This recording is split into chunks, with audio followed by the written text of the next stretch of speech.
We've been running the P Word conference for a number of years, locally and sort of nationally within the UK. And so we've hit all of the sort of major cities across the UK with P Word. As our recovery ministry has grown internationally, and we have very deliberately positioned ourselves within that international space. And so we started to think, what would it be like to expand the work that we've previously done with the P Word conference to an international forum? And say, okay, let's hear from, so we've got speakers from Australia, we've got speakers from New Zealand, we've got speakers in the US and in Canada and in the UK, and you know, folks from all around the world. So we've got speakers across the 5 different streams. So we're going to be talking about porn and the church, and how the church can be a light and offer hope to those who are struggling, those who are being exploited within the industry, how they can think through all of the challenges regarding that. We've got speakers covering things related to recovery and justice, because we absolutely believe that porn is a justice issue with the exploitation that's happening, with the links to human trafficking, with the exposure of children. All of those things feel like they're justice issues to us. We're going to talk about family and youth. So again, just broadening the conversation from just the user or the person on the other side of the screen, but thinking about how it impacts everybody else in that person's life.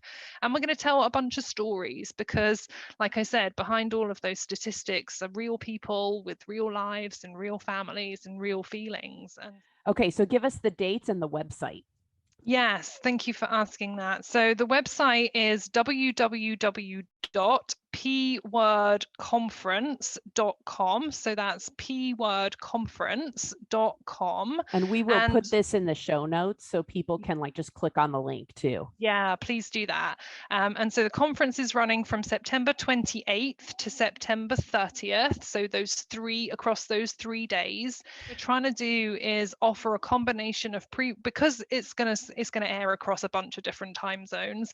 We're going to try to offer a combination of live content and on-demand playback content, and all of the content that's out there will have Q&A. It will have opportunities to interact. So we're hoping that we can broadcast live once every couple of hours, some live content from around the world. So hopefully wherever you are across the globe, you will be able to interact live with some of our speakers, and you'll be able to access content afterwards or pre-recorded.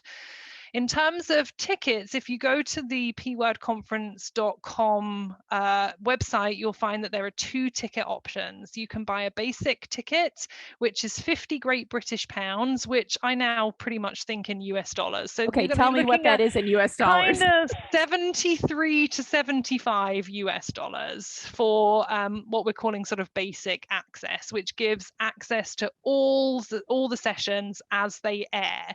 So live and on demand for the duration of the event. So during those 3 days, you'll be able to see everything wherever you are in the world.